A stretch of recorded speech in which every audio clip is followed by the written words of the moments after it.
easy to look around here, but if Sir, stop yelling at me. I'm sensitive. No, I'm just gonna be here. It's more for like, for craft. Yeah, but if you want, if you're closer to us, it's fine. Whatever. Okay, no, I appreciate it. Yeah, thank you. And It's easy to work around. yeah, feel free to let me know. Just Yeah, like tap me or that's whatever. fine. It's easy. No, I appreciate it. Yeah, you don't have to. No, it's alright. It's a good spot for us. So I think we want us here. Yeah, no. I appreciate it. You can work around. Yeah, the closer the better. When we do the signing, I'm going to be like all together. Just to, yeah. Yeah, it's fine.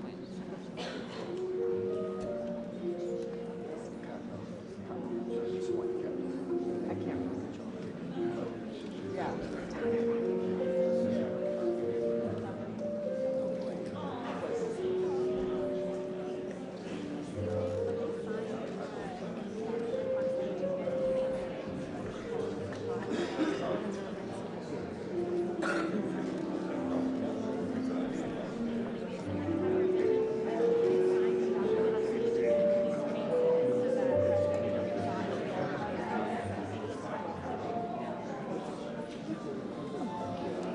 We'll try to get in there. Yeah. If they, we'll remind them also.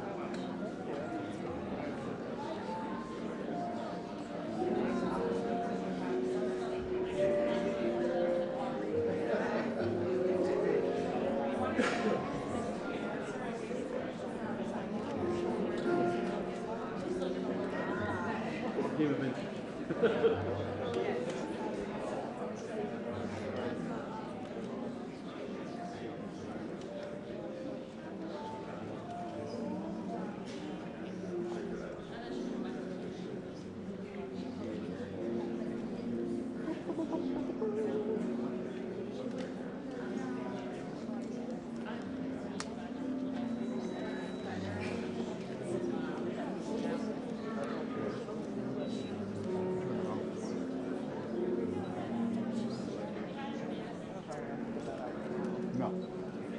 You don't.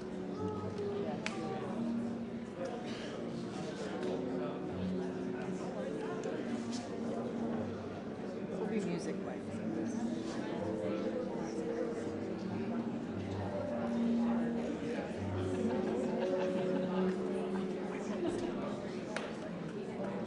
Just drop something. Just drop something.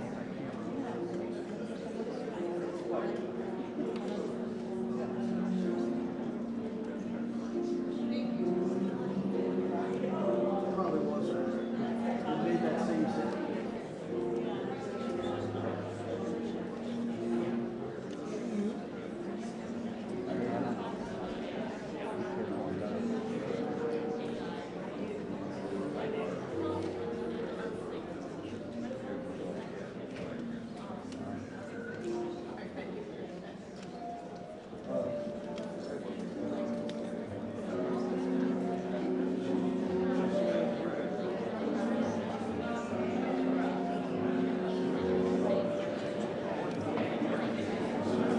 yeah, so you have like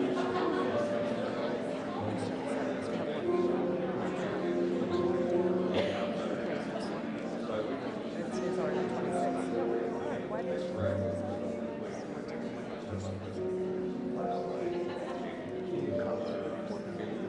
Take my remote already. No, my it's stuck on red.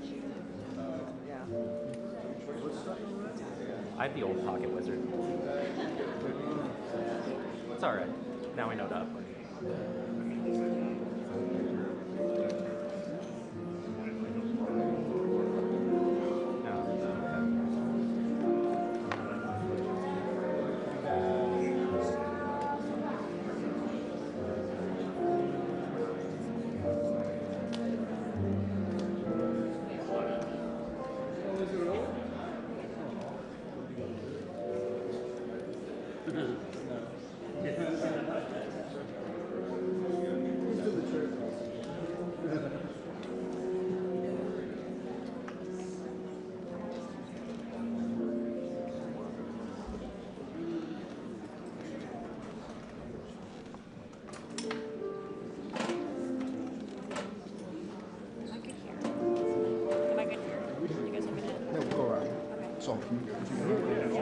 let me know Fine. otherwise. Totally Yeah, fine. have any adjustments. Thank you.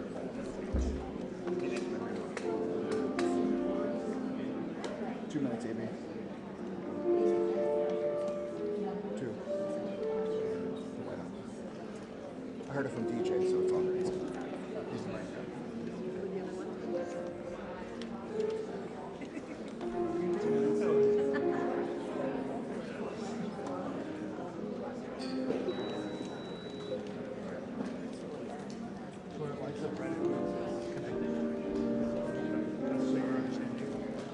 I honestly don't even. It should just be blank, like yours, and then red when it's firing. So I don't know why it's constant. It's all it's magic. I mean, I'm pretty much gonna get the same photo right there. It's really loud.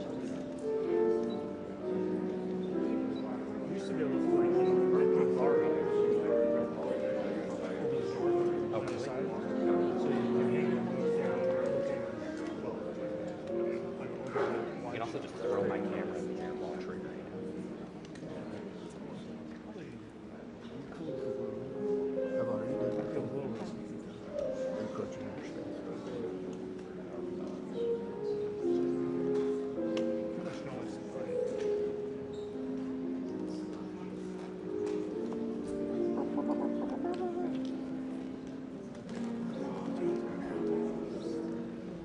That's Donald Trump's music. You're right. No. Like it's out for Brady up here.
This is over by our lunch. Are you here Friday? Looks like a very busy day. It's terrible.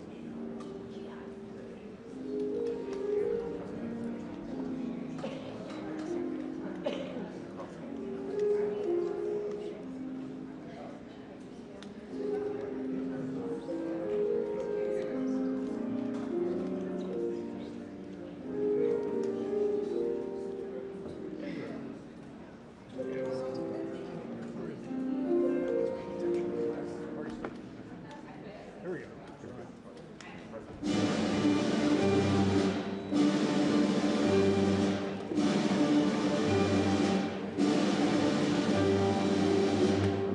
Ladies and gentlemen, the President of the United States, Donald J. Trump.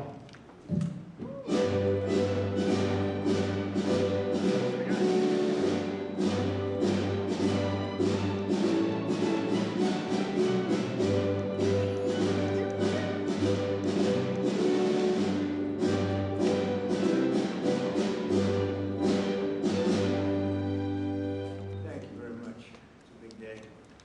Very important day for me.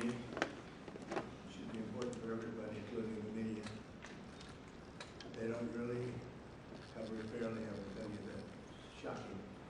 Please sit down. Thank you. We gathered here today for a truly solemn occasion. Throughout this hall, I am joined by heartbroken Americans who have lost parents, siblings, children, grandchildren, and treasured loved ones to the scourge of illegal immigration led in by the past administration. Millions and millions of people from jails, millions and millions of people from countries that we don't want to know about. Drug dealers, murderers, 11,888 murderers were allowed into our country by the Biden administration. These are the angel families that we love, that for decades our government betrayed and our media totally ignored, and I've seen it. When I first got involved with the angel families, I had a meeting, it was so sad. And they got up and spoke, and the media literally just turned off the cameras. They didn't want to hear them. It was my first glimpse as to what was happening. These are sick people that cover stories like that, or that don't cover them, which is worse.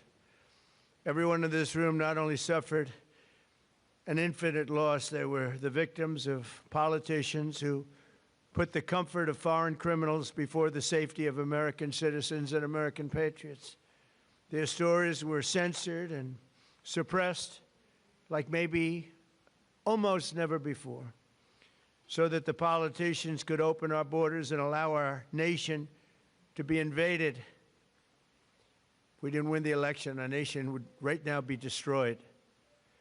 But under the Trump administration, their suffering is forgotten no longer. In just a few moments, I officially sign a proclamation that I've been waiting to sign for a long time, including my first administration. There were so many different legal roadblocks, it was incredible. But we got it done, and I'm doing it today. February 22nd is going to be National Angel Family Day. Very important. So many incredible family members and friends, parents and children. On February 22nd, 2 years ago, a brilliant 22-year-old nursing student named Laken Hope Riley went out for a run on a college campus in Georgia. Laken was viciously attacked, brutally beaten and murdered by an illegal alien gang member who the last administration heartlessly released into our country. No problems. Let them in. They let in everybody. They didn't check anybody. They let in everybody. Among the first bills I signed into law after taking office last year was the Laken Riley Act. I'm so proud of it. To ensure illegal alien criminals are rapidly removed from the United States of America, if that's okay with the media. That bill has already been really playing a big role in the life of our country. It's resulted in over 21,000 illegal alien arrests, 21,000.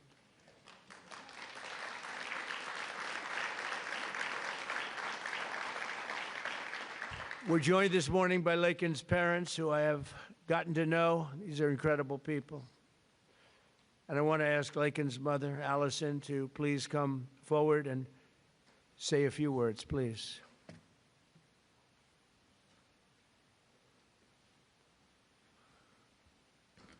Hi, Allison. Hi, sweetie. Well, this is unexpected, but I think that a lot of people feel like that President Trump is maybe different than the version that I've gotten to know. And I just can't thank you enough. You have said from the beginning, literally the day after this happened, that you would not forget about Laken. You weren't president at that time, and you have not forgotten. You have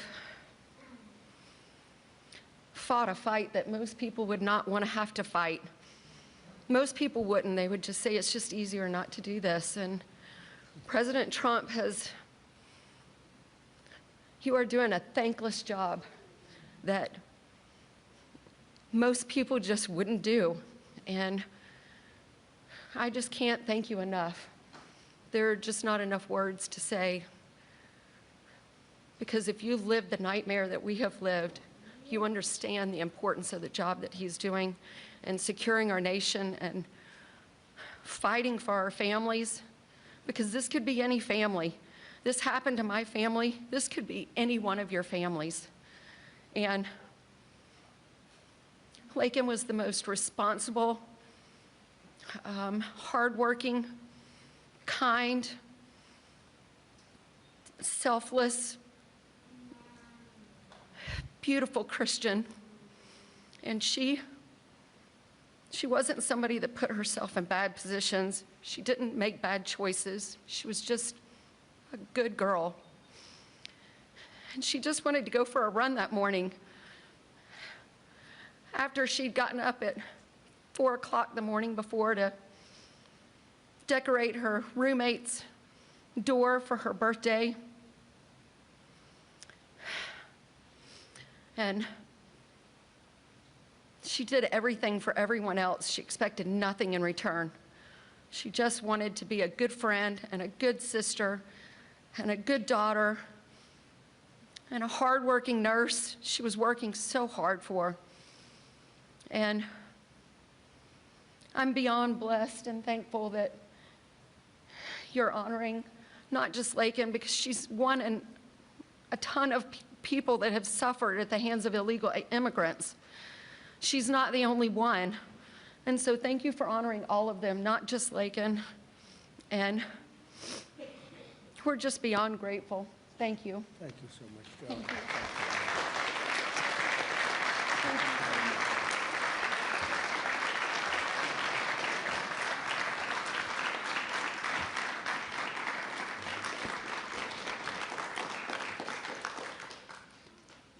Thank you very much. It's amazing, Allison. You have to go through this. Doesn't get that much easier, does it? Right? Even with time. It's been a while now, and it doesn't get that much easier. But I want to thank you for your incredible courage. We're all courageous in a sense. Everybody in this room is courageous, and we're willing to tell the story. And that I don't know why the news doesn't want to hear it. The Democrats don't want to hear it. The radical left, they don't want to hear it. What's not to hear? We want to stop murderers and criminals from coming into our country.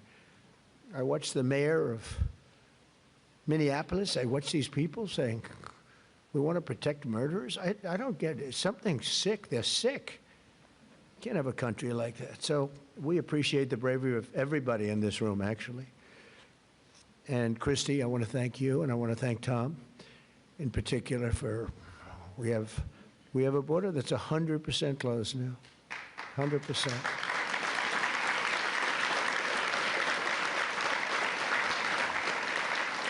So Laken's story is even more tragic because her death was completely preventable. It shouldn't have happened. Guy should never have been here. Not only should her killer not have been released into our country in the first place, but he was released a second time after being arrested in New York City. Here today is a great gentleman, the police officer who arrested that illegal alien, only to watch him be set free to kill. I mean, he was arrested and they let him go free. They knew he was trouble, big trouble.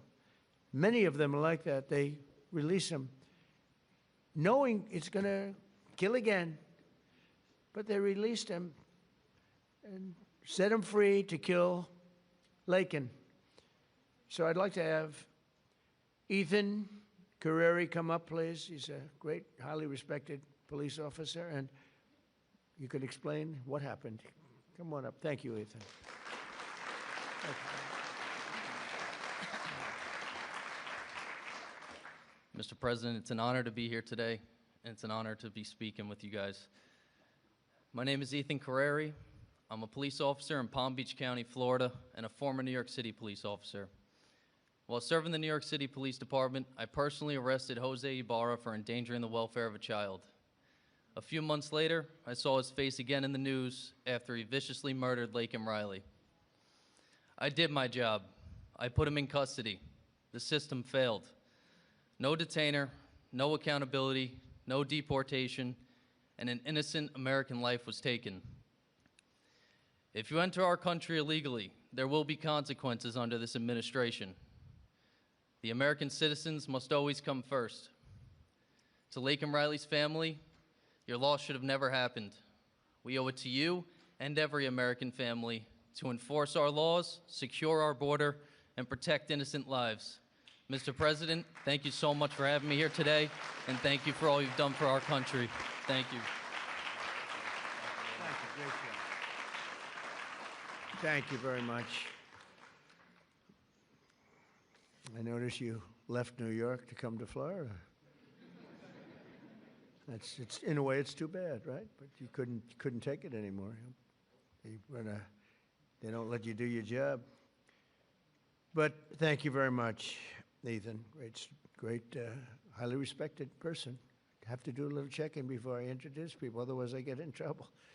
Sometimes I introduce people and they say, "Sure, did you know this or that?" But you checked out very, very well. Wow.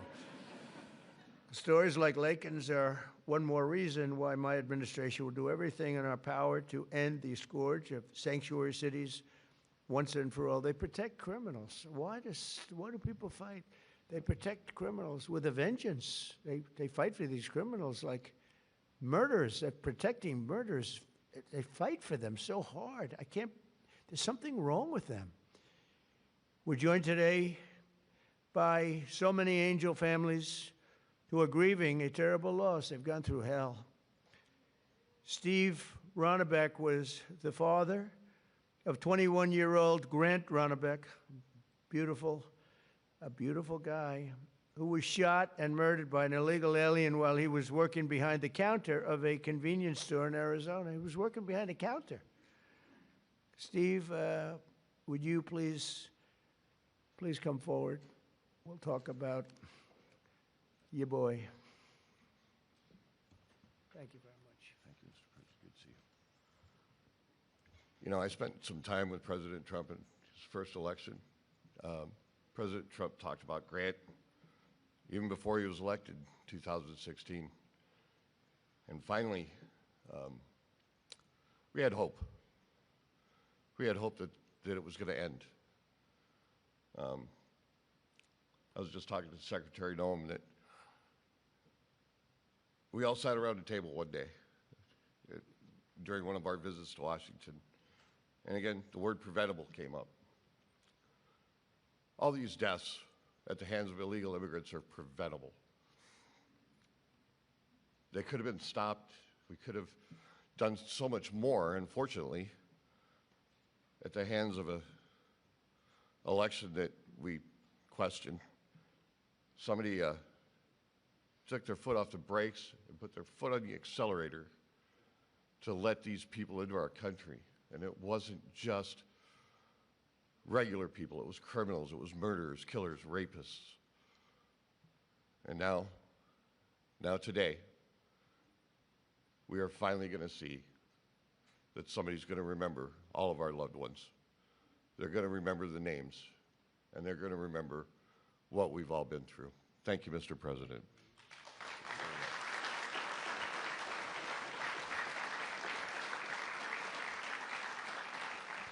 And think of it, I'm not talking politics, I'm just talking life. If that election, if it wasn't rigged, it was a rigged election by millions and millions of votes. A guy that never left his basement, it was all run by crooked people. COVID was a little bit of a shield. We had a lot of things going on. But it was rigged by millions of votes. We did great in that election. If that election wasn't rigged, every single one of the people in this room right now would not be here. You'd be home with your son, daughter, family. We had a strong border. You know, we solved it twice, Tom. We solved it in 2016. The border was bad. Nothing like it was this time. It was like beautiful compared to this time. This was legendary. In the history of the world, there's never been a border like this where millions of people poured in. At least 25 million people. And many of them were the wrong people. Many. You know, when countries fill up the caravans, they don't fill them up with their finest. I wouldn't. And I would do exactly what they did if the United States would be willing to take all of our criminals and people, or people that don't work. But they are smart people. I got to know most of those leaders. I know them. I said, what are you doing? They said, look, it was a totally open border. They saved hundreds of millions of dollars, and they gave it to us, and we've done a great job. Tom Homan, Christinome, our people, they've been incredible, the job they've done. And they take nothing but abuse, but, you know, they're sort of pretty hardened to that, I think, because they know they're doing the right thing. It just amazes me that there's not more support out there. It's just, we actually have a silent support. I think it's silent. I think it's well, that's how I won. I got probably 85 million votes. They say 78 million, 79 million. They cheated in this election, too. It was just too big to rig. Too big to rig. But they cheated like hell. They can't win on policy. Men and women's sports. We have a new one, though. Voter ID. I think that's as crazy as they won't approve voter ID. They won't approve proof of citizenship. They won't approve no mail-in ballots, even though they know it's crooked as hell. Where the ballots are sent to, in many cases, Democrats. Republicans don't get theirs, and they're calling frantically to get their ballot. A Democrat will get 3, 4, 5, 6, and even 7 ballots. And then we're supposed to win. That's what they're good at. They're professional. Cheaters. But we wouldn't be here right now. I'm just thinking as we're going through it, because we've suffered through it together. I suffer for the country. I mean, it's the people I've gotten to know, the mothers and fathers, mostly mothers and fathers. Husbands in some cases, wives in some cases, but mostly mothers and fathers, what they have to go through. Also with us is Marie Vega, the mother of Javier Vega Jr., a retired U.S. Marine and Border Patrol agent, so respected, who was murdered in front of his family by 2 illegal aliens, bad ones, really bad ones. People you could look at them and you could say, trouble. Trying to steal his family's trucks. He wanted to take everything the family had, but the trucks in particular. Marie, please come forward. Thank you, darling.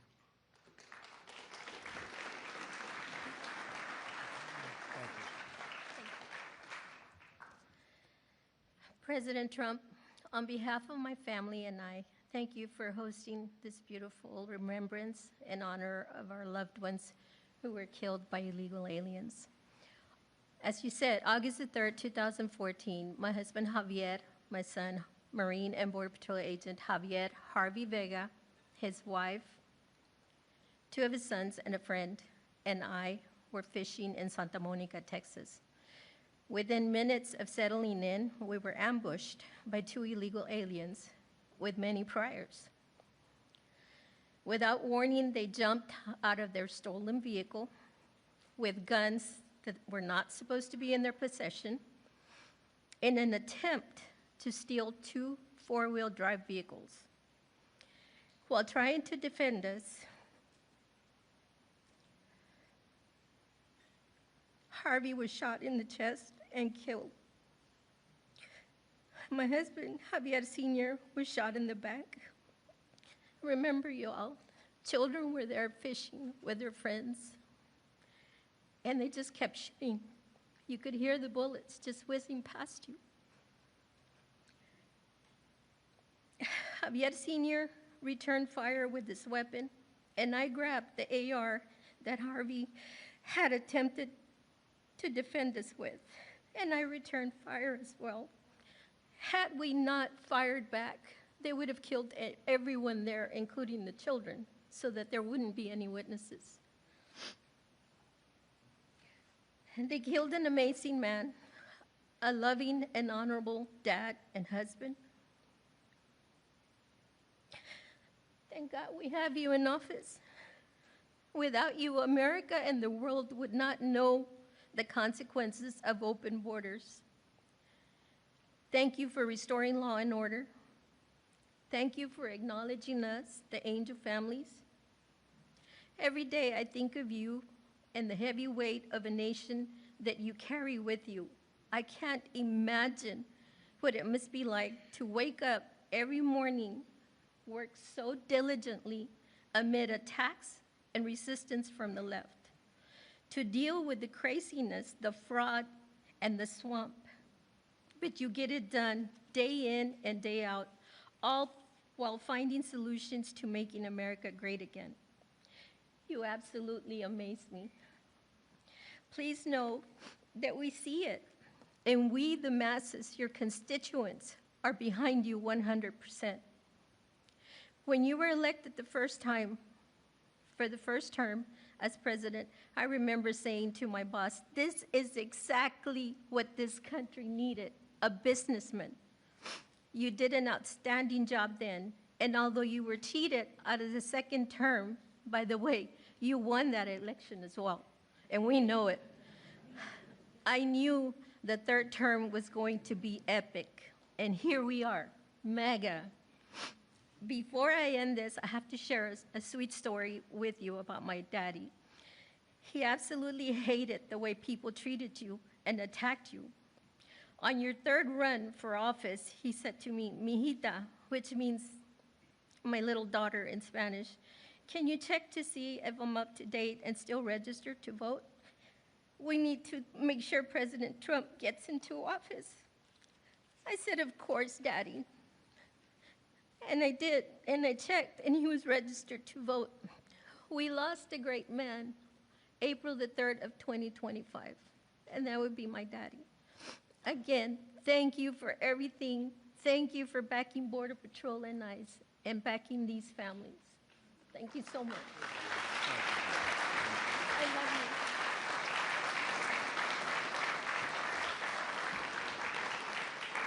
you. So beautiful.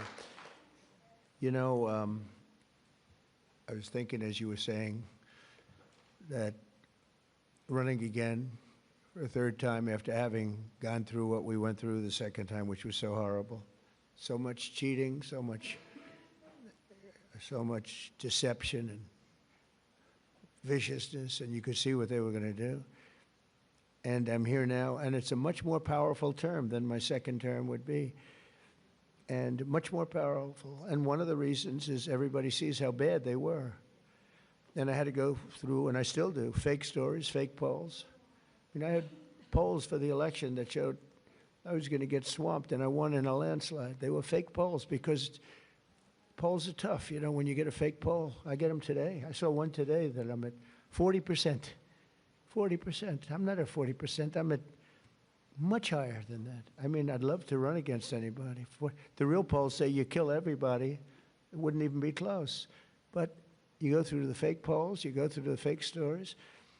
And I said, you know, it was good because this is really a much more powerful term than I would have had if I had run, because it was just one of those things. There would be nothing to compare it to.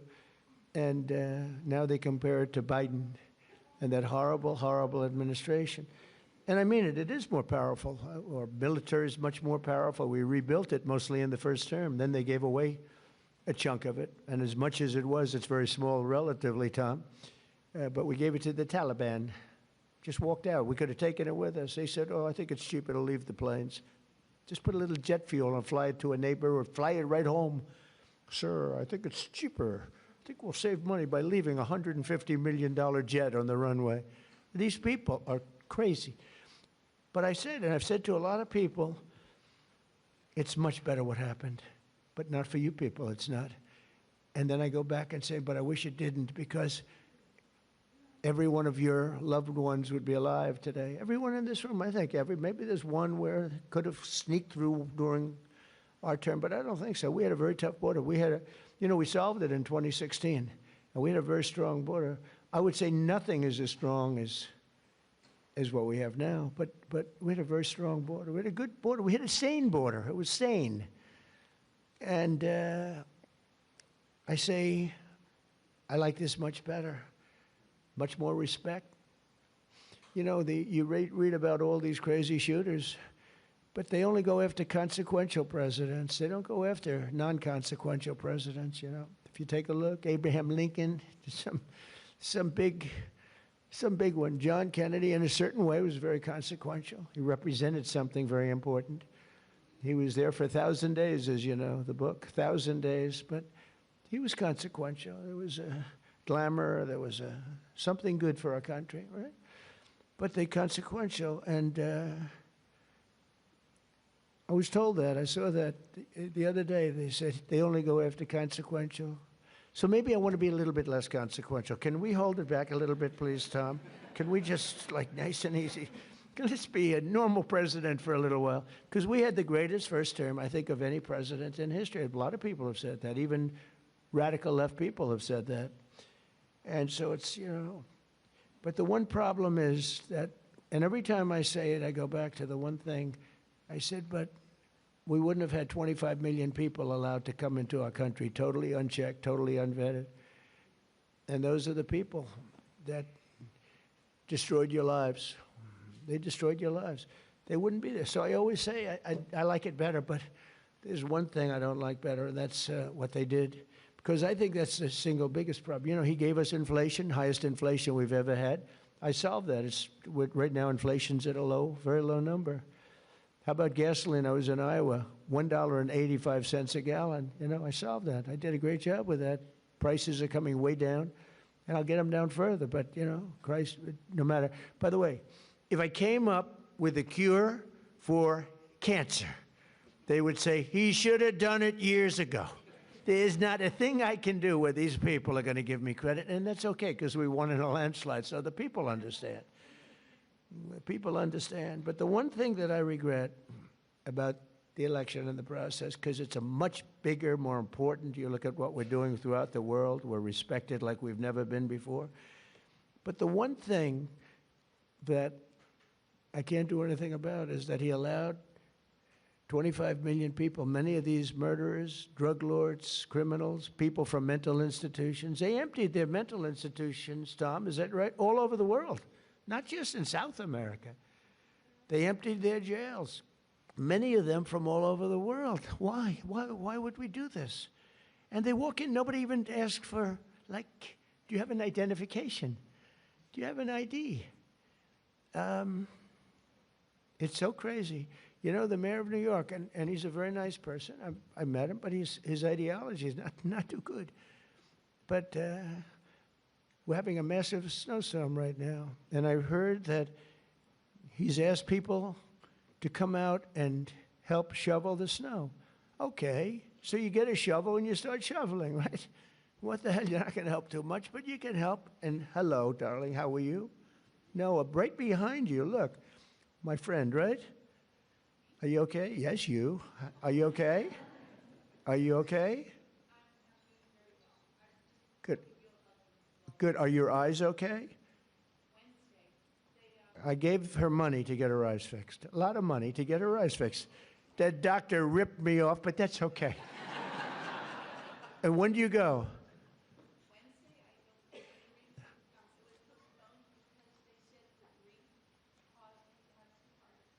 Well, you get them done. It's an operation, but it's 100%. You know, it's great.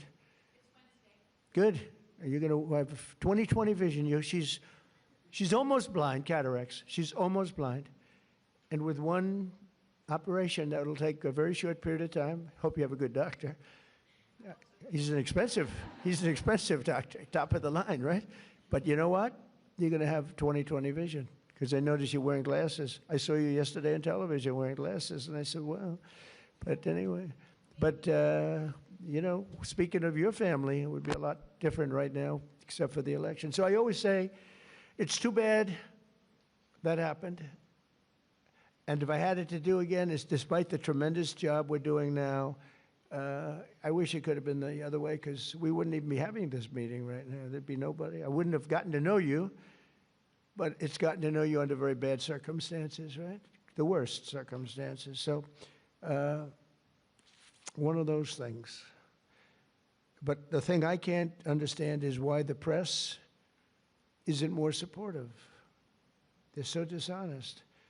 The stories, the polls, they polled you, they say, oh, the angel moms. I think the angel moms are the finest people I've met. I mean, the angel moms and families and dads, but these are unbelievable people. Why are they so angry with angel moms? They had their child killed. Stories that are so horrible, I'm not going to mention. A couple of people are in the room. What they did with the child after they murdered the child. It's not even, and these people are actually on the side of the criminal. I don't get it, Tom. Someday you're going to explain it to me, but I don't think you can either. It's crazy. Laura Wilkerson is another American mom whose 18-year-old son, Joshua was horribly beaten, tortured, and murdered by an illegal alien who went totally crazy and just went to school. And I'd like to ask Laura to come up and say a few words about Joshua. Please. Hi. Another one of my friends. One of my original friends, right? Thank you so much for having me today. My name is Laura Wilkerson, and I want to thank everybody for their help in gathering us here, the American Border Story and the White House, and all of your helpers. I thank you for that. I met a man about 11 years ago who was running for office, and he sat with us a couple of days, and he watched as the tears rolled down my face as I told him the story of how our youngest son, Joshua, was brutally beaten, tortured, strangled to death, and his body set on fire. The man next to me was President Trump. He never, ever looked away from my pain. He looked me straight in the eye, and he said, "I will never forget the story of your sweet son, and I will never give up fighting for the American family." I looked at him and I believed him. And here we are these years later, and you can tell all of the work he's done. He's never missed a day of fighting for the American family. I don't know if I've ever met a man who is more interested in this country and running this country and getting it back in shape. And I'm so grateful for what he does every single day. I can't even pretend to understand the spiritual battles that swirl around the office of the presidency and the man who owns that office. I would ask that God breathe a fresh breath of air through this administration so that he can calm those spiritual battles and allow our president to continue to do the hard work. Jesus works on my family every day, still healing us today. And I am just so incredibly grateful for the man who's in office, who never quits. He is sidelined so many times, but we know the man, Jesus, who can take care of that. And we pray today in his name that he will sweep through this country and make it right again. Thank you so much for having me. Thank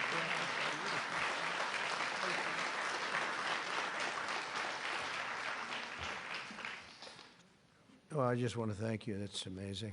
The words are so beautiful, so beautiful.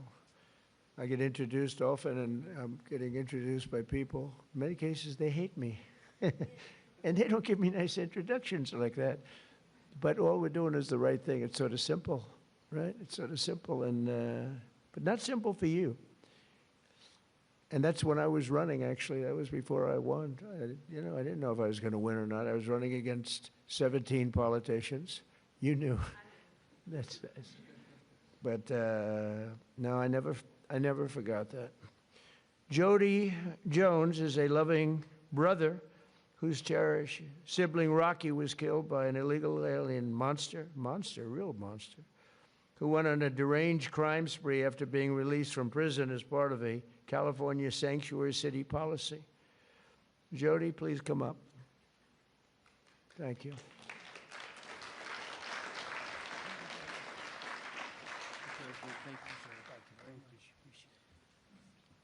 Well, I have the speech, but I'm not going to give it. What I'm going to tell you is from my heart. I want to thank my Lord and Savior, Jesus Christ, first of all, before I do anything. I want to thank the American Border Story, and I absolutely want to thank President Donald J. Trump. Thank you, sir, for putting America first and putting these angel families first and letting everybody know their stories, because we matter. Thank you, sir. My brother Rocky Jones was murdered by a criminal illegal alien. He was simply at the wrong place at the wrong time. This man was arrested, released, and within 24 hours, he went on a shooting spree in Central California. Unfortunately, my brother was in the wrong place at the wrong time. This man shot my brother 8 times at point-blank range. I pray that no other family has to go through that, and fortunately, they will.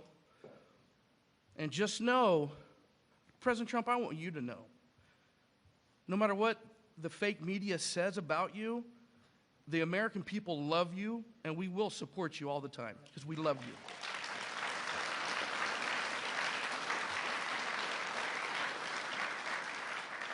I'm sick and tired of hearing these Democratic politicians stand up on these podiums and say how sorry they are for seeing these criminal illegal aliens being ripped apart from their families. What about us? What about the American family? What about us? We mean something too. And this man right here understands it. I was listening to Grandma Cook, and she said thank you to President Trump. And I love that lady. I don't even know her. I just heard her. I just got the fire inside of me. I'm like, wow, that's an American. I love America. I want you guys to understand this. Americans are not racist. We're not xenophobic because we want a safe America and we want to put Americans first. This man's not racist because he wants to put Americans first. Are you kidding me? I know you guys hear it all the time, but we are not. And I'm going to tell you something. I love America. I love Donald Trump. I love my family, and by gosh, I love America. Thank you very much, Donald Trump.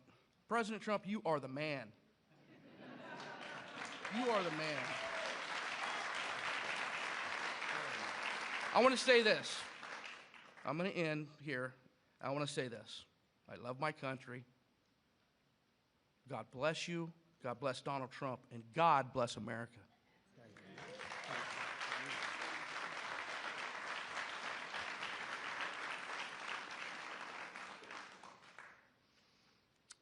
Thank you very much. It's incredible. I want to now introduce somebody that I get to know pretty well. We just had a little discussion. Wonderful mothers, Patty Morin, who lost her beautiful daughter Rachel, and Tammy Nobles, who lost her daughter Kayla. Your daughters would be unbelievably proud, and they are as they look down. I'm sure they're looking down. And they'd be very proud of you, and they're thanking you right now for your courage. You've gone through a lot. Know you. And I just have to recognize some of the families. I mean, the families that are here this morning, I know many of them, not all of them. And you know, it grows at a pretty strong level, nothing like it was in the past. You remember when, during the campaign, Biden would say, and then I guess Kamala, it's the same thing. Same ideology, same level of intelligence, I think. But she would say, and he would say, no, it's wonderful to have the people come into our country. These are fine people, these are nice people, and they don't commit crime. And I called Tom home and I said, what's the story on that? Because I think they're really violent.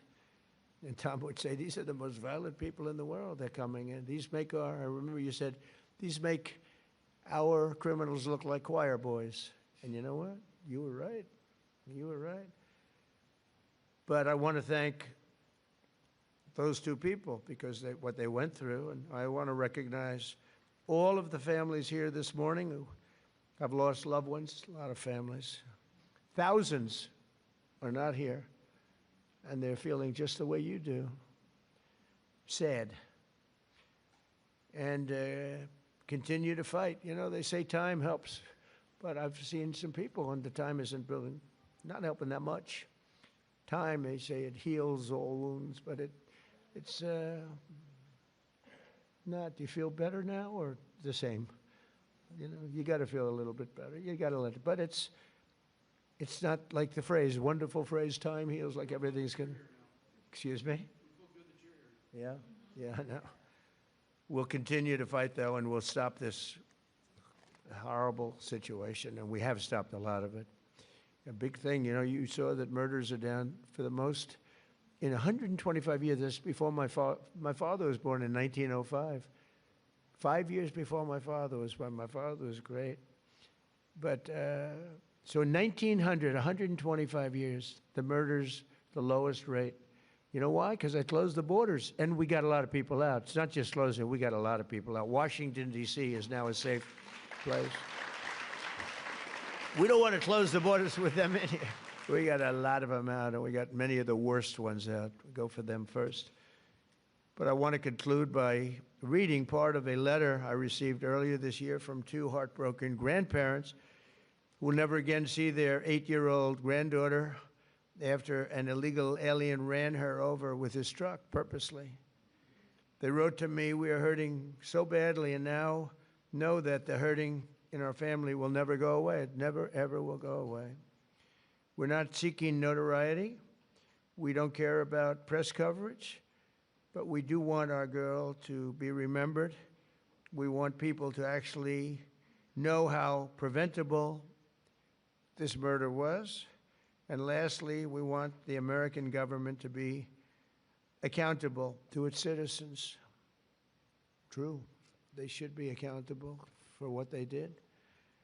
That's my administration, and I will tell you, fighting, and we're fighting so hard. All of them, everybody together is fighting.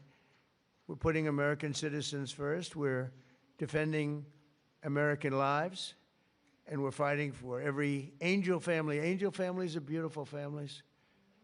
They're beautiful families. That was my first, early on when we first met, that was my first, I didn't know about Angel families, you know. I never did this before, right? I was building buildings and things. But I said, I can't believe it. My first meeting, they were so angry at the press, at a mom who lost her daughter so violently, right? You might have been there. The first meeting, I said, this is strange. What's going on? It was anger from the fake news. But the Angel families, I realized very early on, I never changed. I could see how you'd change, though. You know, you have to go through this stuff. But never changed. I thought they were among the greatest people I've ever met. I've met the heads of countries. A lot of them aren't so nice, but, you know, they do have some power. And we've done very well with all of those people.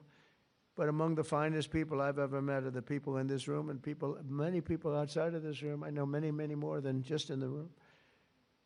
But we restored our border, and that's now totally secure, and our country is at the safest level it's been in many, many years.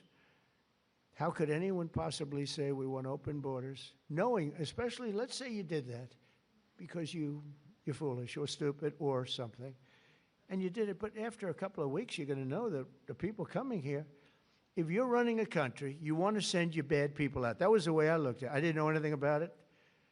I ran for office, but I have a lot of sense. And I said, well, open borders is no good because if I'm running the country nearby or far away, I had no idea how far away. They came from the Congo in Africa. They came from all of, not just South America. Congo let vast numbers, hundreds and hundreds, and probably thousands of people out of jail. They brought them through Mexico and they dropped them into our country. But you would say that common sense, well, and I said it right from almost the first day. I said, how could you have an open border? All the countries are going to be dropping their prisoners into us. And that's exactly what happened, and mental patients and others. So we have a country that's now doing well. We have the greatest economy we've ever had. We have the most activity we've ever had. I'm making a speech tomorrow night, and you'll be hearing me say that. I mean, it's going to be a long speech because we have so much to talk about. But Americans like Lakin and Grant and Javier, Joshua, Rocky, Rachel, Kayla. These are great people, and we're never going to forget them. I'll never forget them. I don't know how long I'll be around. Got a lot of people gunning for me, don't I? Huh? But I will not forget them. I'm never going to forget them. And I just think you're among the most brave people. I meet a lot of brave people. I meet warriors. I give out congressional medals of honor where people recommend, like these two in front of me who are so wonderful, but they recommend, and I meet the greatest people. But this is a group of people that, for whatever reason, I just feel maybe the warmest about. So at least you have one friend, and we don't understand why you don't have many, and maybe you will. I don't know. So I'm going to go sign the proclamation, and then we're going to sit in the audience. I'm going to sit with you for the reading of the victims' names, and I'll then depart to a song sung by our incredible, talented military, Amazing Grace. Okay? Sound good? Now, we could have some of the families come up, some of the people come up. You know who you are, and come on, you can stand around me. I don't use an auto pen, so you can watch me actually sign it.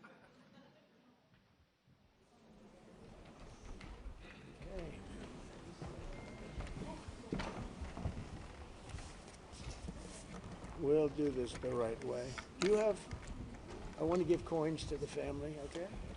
Could I have one for you, and I couldn't bring anything inside. I know, Secret Service. Well, you'll get it to me.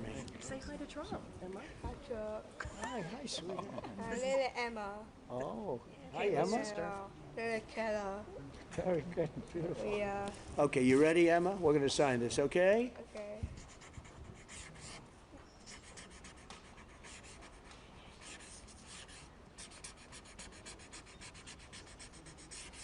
Okay, that's a good one. That's a good one, yeah.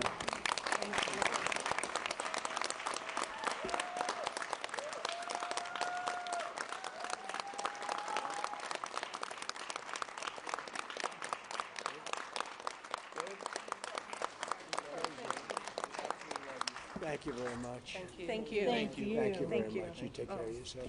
You can hold that. Oh, At least for a little while before. I'm not taking it. Thank you. So let's do this candle lighting, and it's very beautiful. Please. My daughter's member.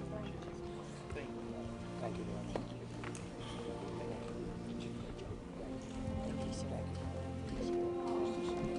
I can't tell you how much I love Take care you. of yourself. Okay? It's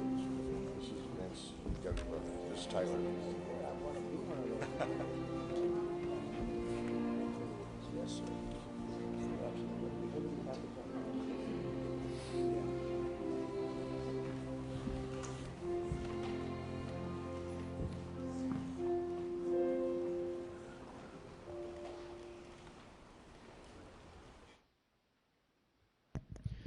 We will now light a candle in honor of the victims and in solidarity with their families.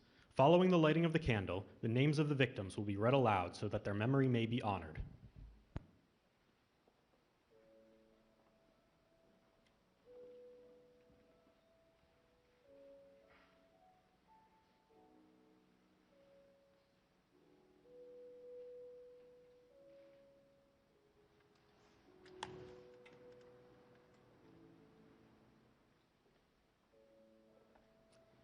Katie Abraham,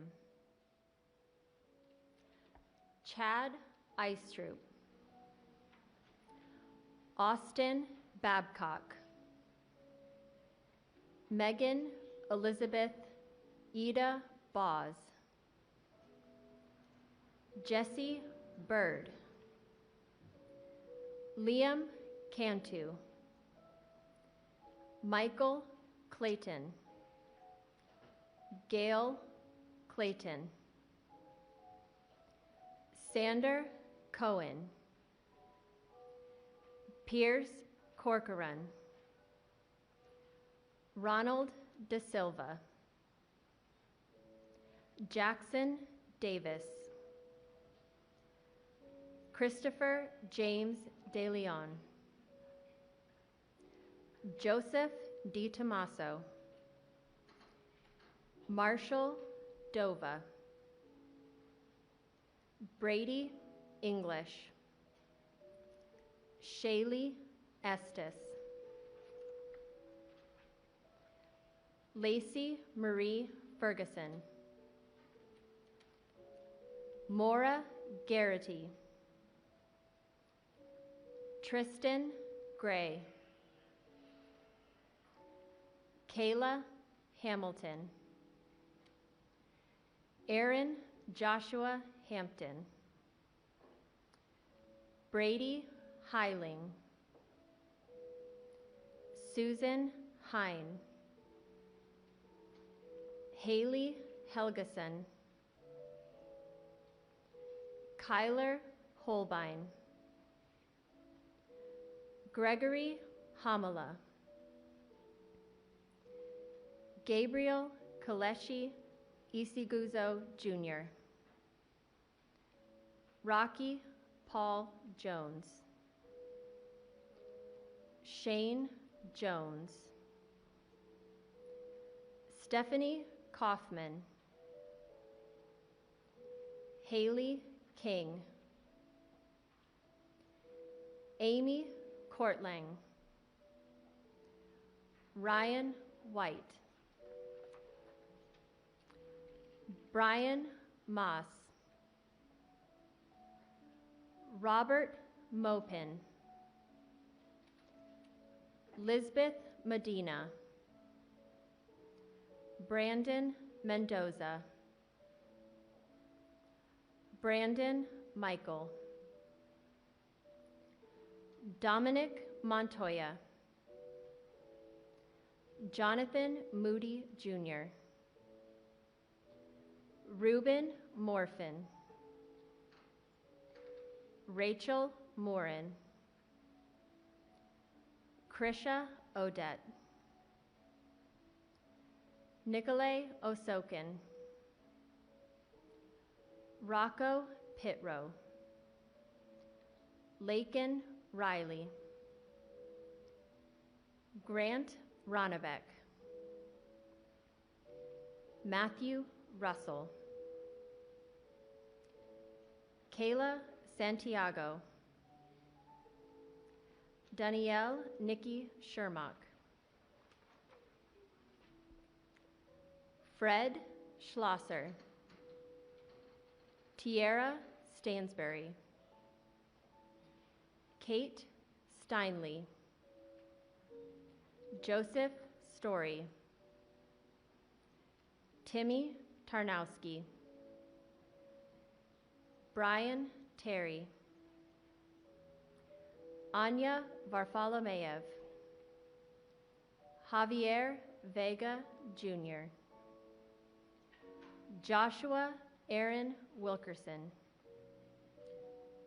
Carlos Wolf, Joseph Zhang Jr.